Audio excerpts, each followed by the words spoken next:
So I'm going to introduce you to our first speaker, who's Sharon Curry, who actually came to the very first Biggerplate Unplugged event in London. Sharon is really, the easiest way I can describe it is she is a bit of a leadership guru. Not in some fluffy way, in that she's been there, done it, and actually has written a book about it in all reality. So Sharon is an ex-military lady, so don't mess around. And Sharon's going to talk to us about mind mapping in a leadership context. So thank you, Sharon. Thank you.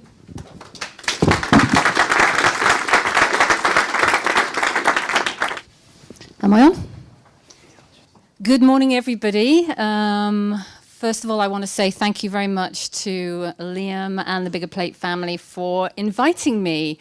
I'm here today to talk to you. I think this is incorrect, yes?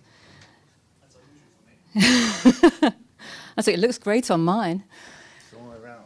I am here to talk to you about leadership and leadership mapping. And once we get this sorted out, she says ambitiously.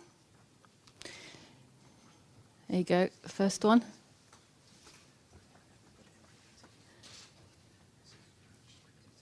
I'll tell you a little bit about myself, seeing as I'm just waiting here. It will be explained a little bit later, but Liam basically, when he asked me to do this, wanted me to be very practical in what I was explaining to you. So there's sort of two little parts to my presentation. First, a little bit of a background, and then I have a choice of practical real-life experiences that I've had that I've set apart as separate slideshows. So I'm going to do one for you that I think is one that I'm working on right now, which is kind of interesting. And then if I've got any time, we can choose from the others that are interesting to you to have a look at. So here we go.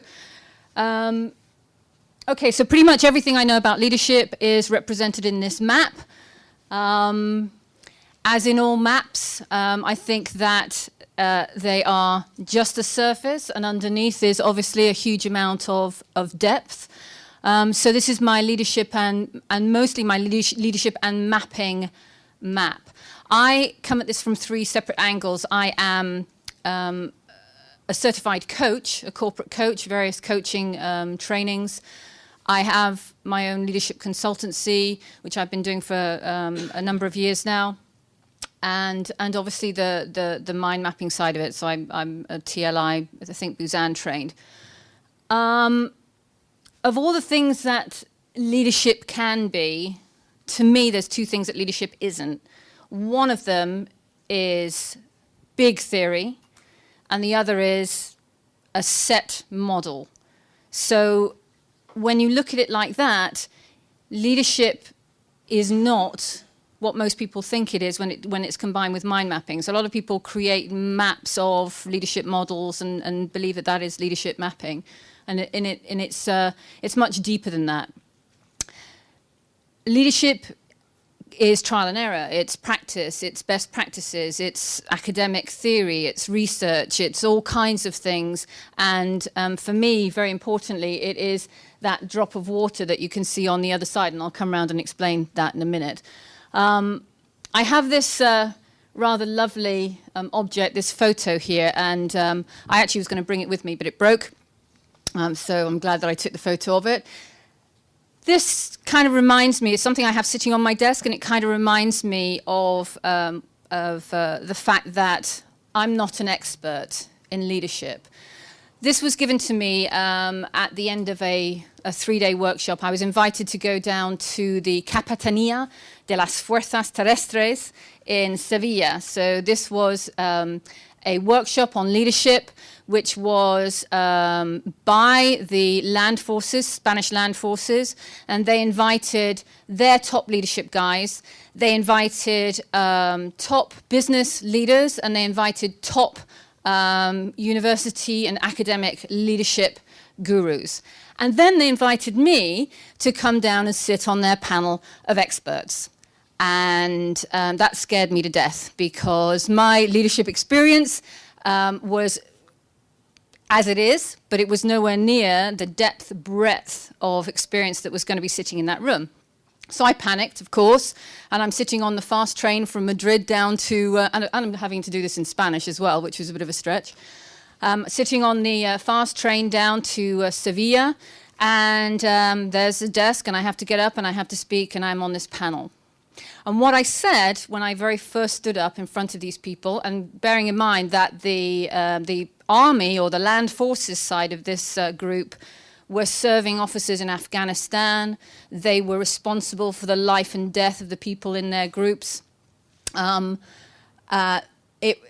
was very intimidating to me, but all I could say to them was, any one of you could get up, could come up here, could sit here, and I would be enthralled, absolutely enthralled to hear what you have to say about leadership. So I would say the same thing to everybody here. I believe that all of you in your own right are leaders. You all have leadership experience, and you're all mind mappers. So you all have, or those who are coming to it new, may not be mind mappers yet, but they will be. You will have that mind mapping expertise also. So I'd say the same thing. Any one of you could probably come up here, could stand where I am, and could talk, and I would be enthralled to sit and to listen to you all.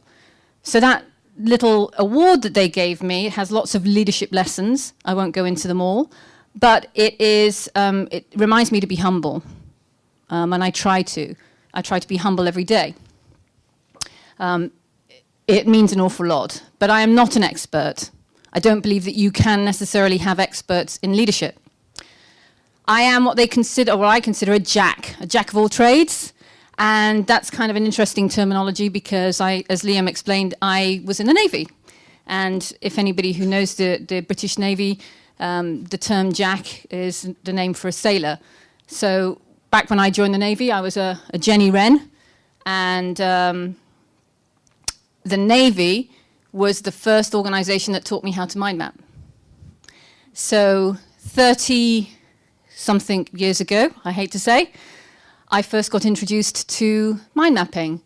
And it was not a leadership tool for them at that time. It was just a presentation tool. It was a way of them teaching me how to throw out ideas and be able to stand up in front of people and to have clarity and focus and be able to get information out. So I consider myself a jack of all trades.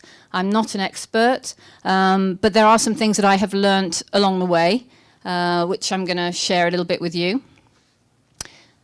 If there's no great theories, there's no great models. There is one small model, right the way down there at the bottom.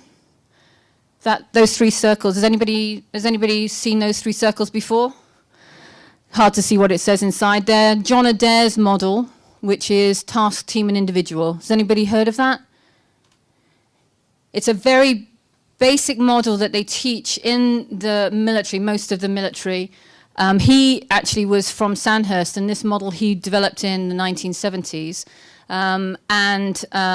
They teach it as a basic first step into understanding leadership. Of all things, I have taken that throughout my career, task, team, and individual. And it's more importantly is the visual of how that is set up, that they are interlinked, that there is an area in the center, and basically it is achieving the team, building and developing the individual, and achieving the task.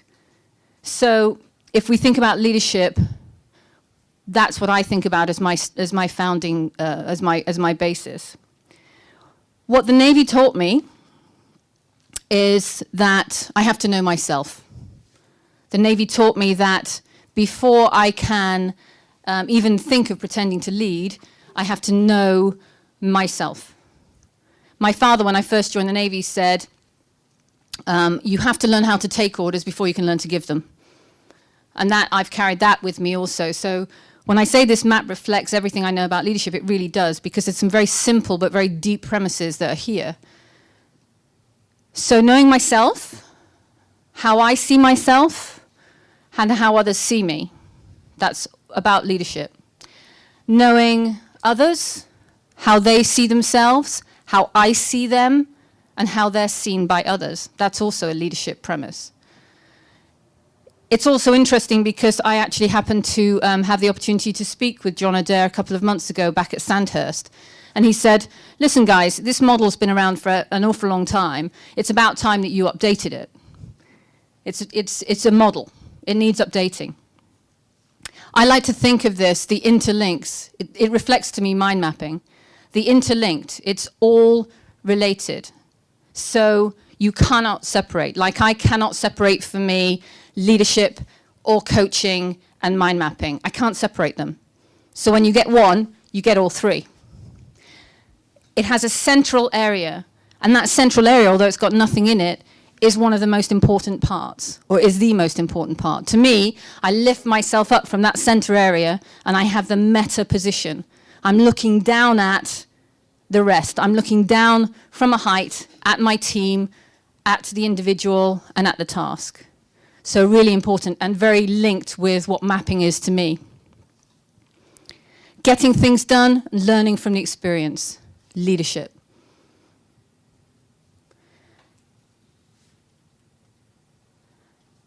Here, there are, when I link from leadership and I link to mind maps, there are all sorts of relationships that I try to create. And my very first step, my first footstep is creating a relationship. So what's coming next is I'm going to show you very quickly my curriculum. I use my curriculum. My curriculum is a mind map. And I consider myself a little bit brave because if anybody asks me for my CV, I send my curriculum out. I also use my curriculum as a learning tool. That learning tool is, I kick off with universities with that. I kick off like you've done with the images. I get people to introduce themselves looking at the CV, because what's important to hear is, firstly, to have my CV. You could put that up for me if you want, the curriculum.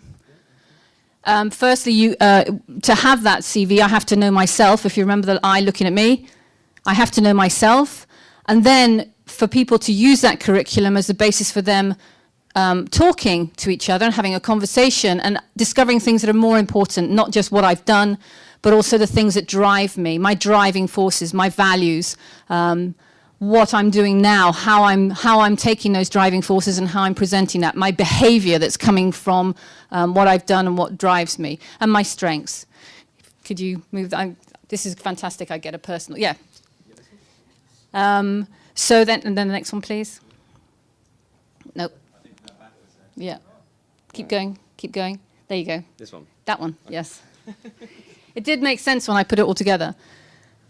So leadership, first knowing yourself, the curriculum, knowing who you are, doing the work, doing the effort, having that as your foundation, then communicating that to others, knowing others. That's the foundation, because leadership, to me, is about people. And this map was a map that I created from a book. The chap who wrote this book is now my business partner. And it's just a great example of mapping and leadership. But leadership and combining the two, here the Royal Navy, the way they do things, the way they explain leadership, you have to, in order to succeed, you have to be clear. Well, we all know that mind maps help us with clarity. They help us to focus in and focus out. We're clear. Mind maps help us with our resources. They help us map out what we have, what we don't have, our personal resources. And for leadership, you must have resources. You have to have a strategy. And mind maps are strategic. They can be strategic. They can help us with strategic planning. We have contingency and we have emotional investment. Contingency, I love that. Mind maps are all about contingency. So if plan A doesn't work over on the right, well, plan B will work over on the left. I love the fact that it's not a and or. Mind maps are either and. They add to. And most importantly, why there was a heart underneath my first map was because leadership to the Royal Navy, that has 500 years of experience on leadership, is all about emotional investment. Emotional investment about people. So underneath it all is people. So leadership, mapping, and coaching, that's why I'm standing here in front of you. Because the three are interlinked, and they can't, for me, be broken. All right, thank you. Okay. Perfect. So what I'm going to do now, if this is going to work, don't go away too far, is I'm going to talk about one of these areas over to the left. And here, I love this image of the little drop of water. How much time do I have here, Graham? You have 5 minutes. Okay. Plus you've got a credit of 2. 4, please. So underneath this all, I love this. I love the image of the drop of water, because to me, leadership is a drop of water. It is in the moment. We have no idea what impact it's going to have. All we do is have a leadership or display leadership. So you can learn, you can train, you can do all of this, you can have behaviors, etc., etc. But when it comes down to it, it is in the moment. And any one of you who step into a group or into a team, you change the dynamic. The situation changes, the dynamic changes. So, and the ripples out, reflective, obviously, as all of the mind mappers in the room know, the ripples out just to me mean mind mapping or mapping things out. So I have all of these branches. I have used mind maps and mapping for leaders, for universities, in the social sector, for high performance cultures, and for industry. I have all of those maps here, but I'm just going to pick one. And because we've a little bit crushed on time. Anyway, anybody like to ask me any questions whilst I'm waiting here for this to open up? What are the reactions to your visual resume? I have great reactions to the resume. Really, it's like my calling card. It's the one thing that makes me stand out. My business card is a mind map also. So even though I work in high-end industry or very technical organisations or scientific or whatever, people accept it. I think there's a lot of fear related to mind mapping, that it's too colourful, it's too organic, etc., etc. But I've worked in Ernst & Young, I've worked in the banks, I've worked with the military, I've worked with the police, and it's not the creative organisations who are using mind mapping. What they're not doing, though, is they're not stepping forward from using mind mapping as a personal tool to using mind mapping in a more broader sense, which is what I'm doing. I'll just talk through the leaders workshop. I don't need to. There's inside each one of these is a presentation. Clever. Is that what you've done? Well, yes.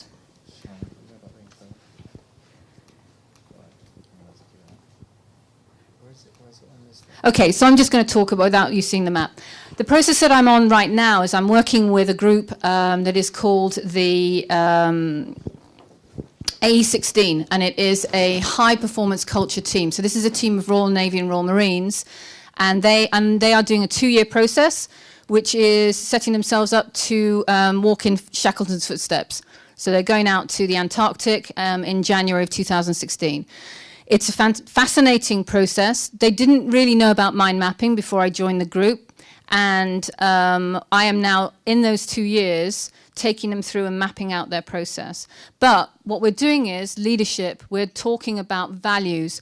We're talking about behaviors. We're doing collaborative mapping. We're drawing them a big picture. Unfortunately, you don't get to see the maps because they're really quite special.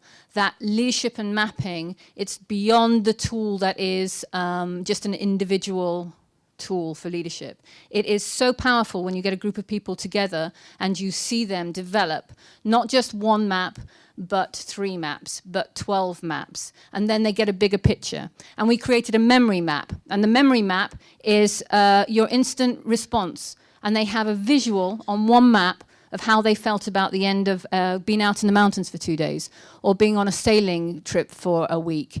And I will have all of these maps and I'll have them open and available for you all to see.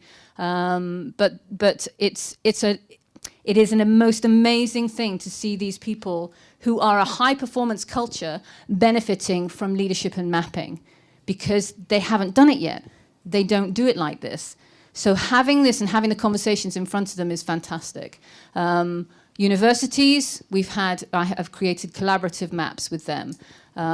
With a social organisation, with a charity here in London, I created processing and visualisation and relationship maps with them.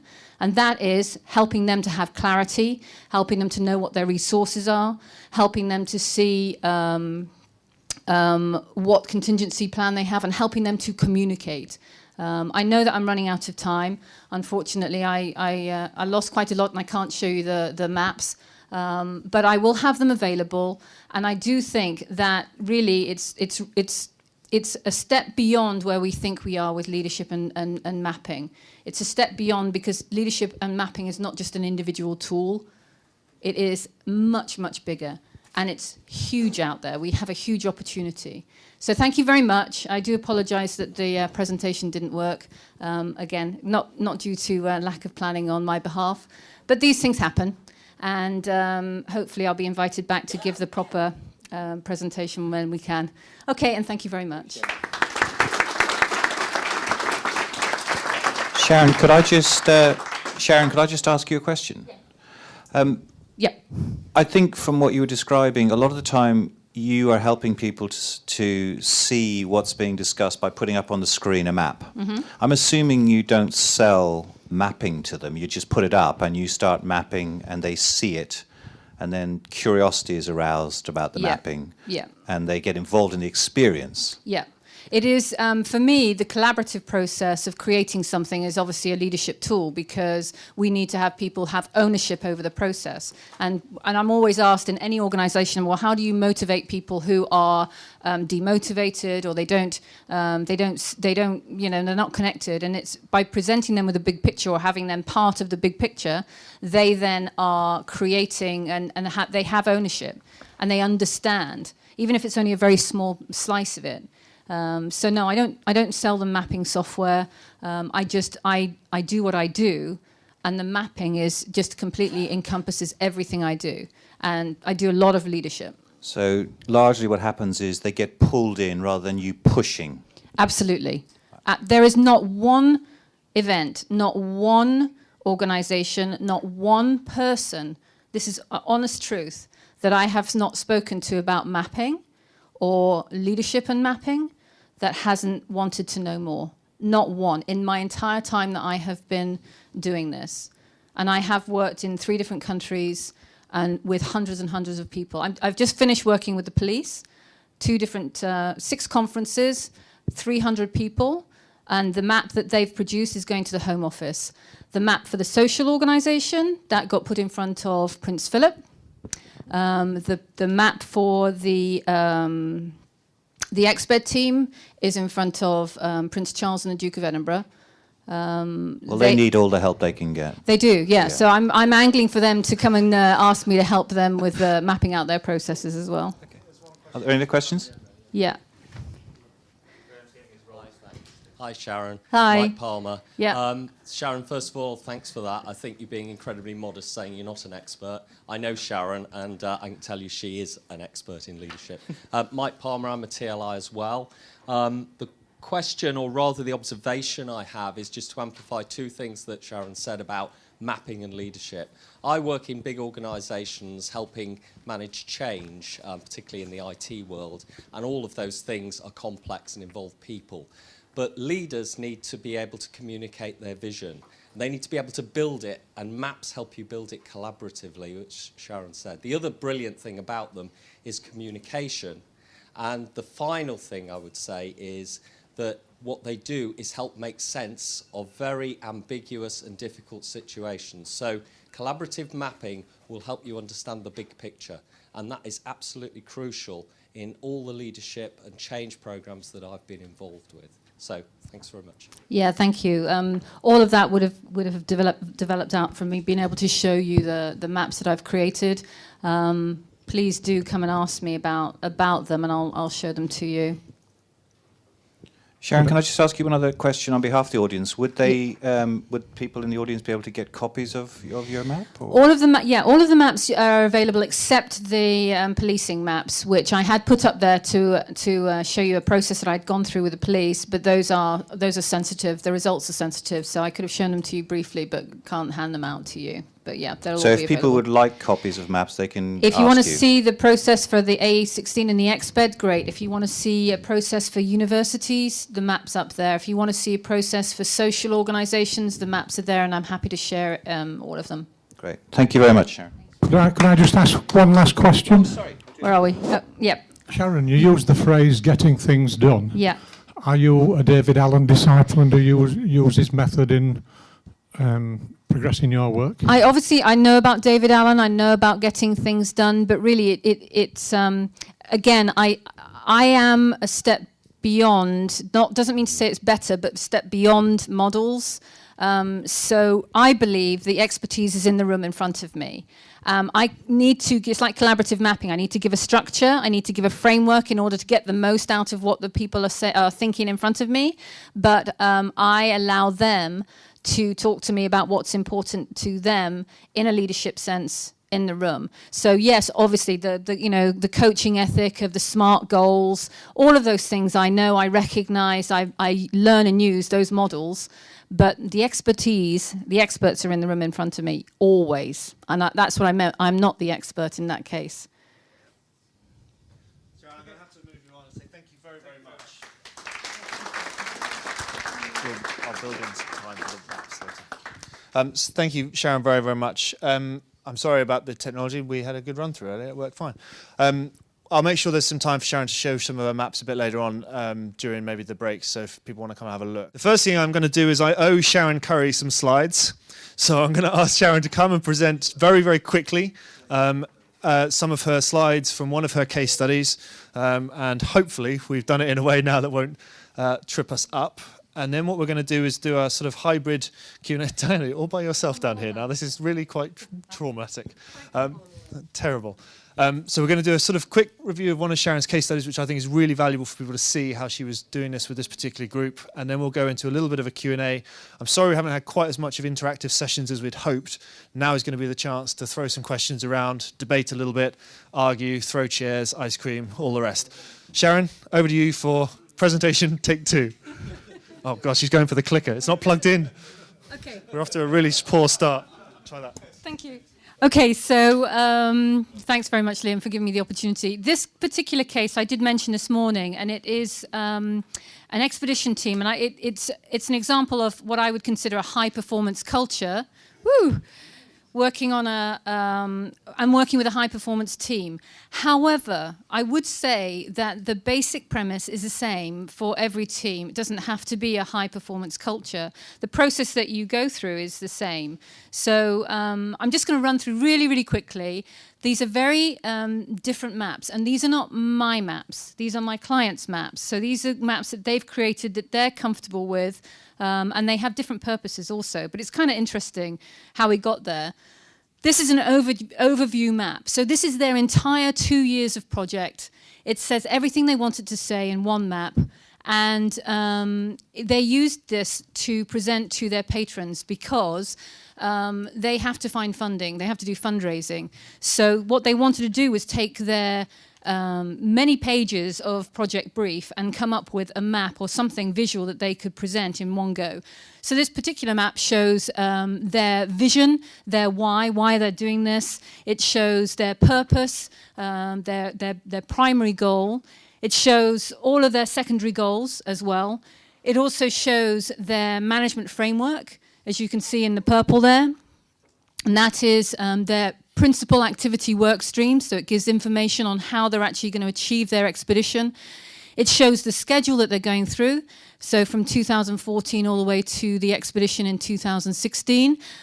We are now in fact this week, they're on the sailing that you can see March 2015. I met them at the beginning of last week. I'm going to see them on Saturday, and then I'll see them the following Saturday because we're doing some great mapping together. And all of the principal players and, of course, the patrons. So that's the one map that they have. They're using that for gathering their funding, explaining what they're doing, clarity. Everything they need to know and explain is right there in one picture. The qualitative research, so they're doing a research process as well about why adventurous training works, and that's really important for the military because they need funding for their adventurous training. So one of their main goals is why adventurous training works, and they're doing empirical data, so just a questionnaire that's out there, yes, no, responses back. I said to them, well, at the end of it, you're going to need to have the narrative.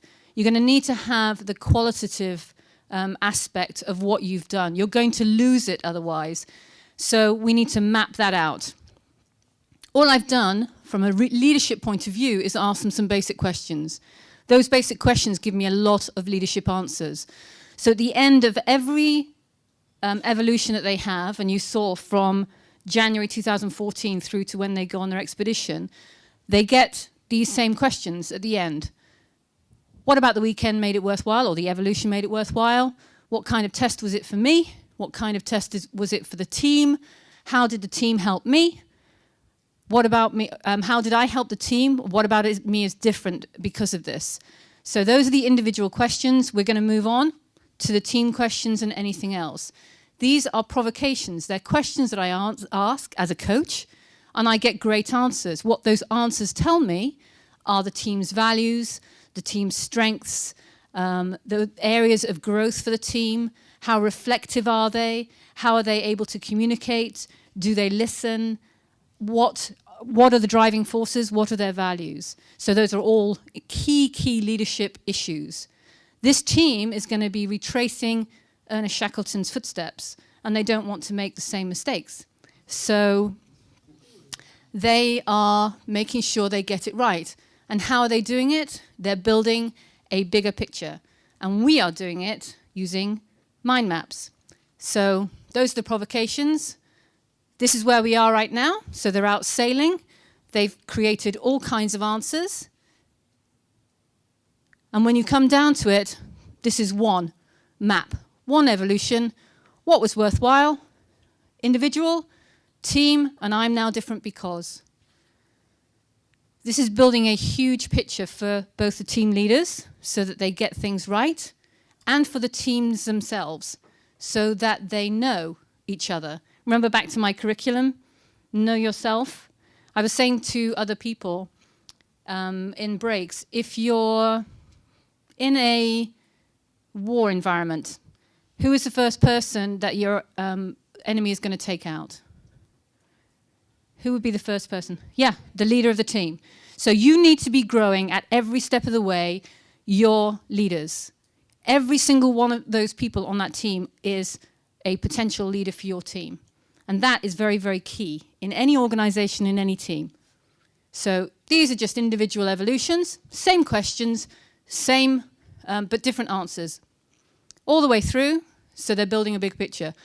The only other aspect that I really enjoy doing is as soon as they've stepped off their evolution, I ask them one word. Your sense of taste, touch, smell, basically your 5 senses, color, sound and soundtrack. No time to think about it, just give me your immediate emotional response to what you've just experienced. This is the rich map that creates.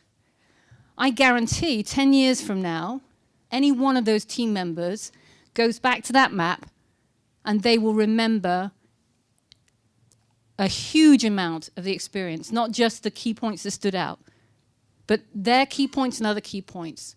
So those are immediate response maps that they will have through life to remember, not just some key event, but everything about the whole event. As we're going through, you can see the maps have gone from quite simple to quite complex. This was in February. Same questions, but they're really getting into it now. They have really bought into this. They might have used mind mapping a little bit before, but now they're all using mind mapping because what they see is every single one of them are reflected there. Every single one. That's their latest memory map. So this is mind mapping in a practical sense, and high-performance teams, high-performance cultures make mistakes.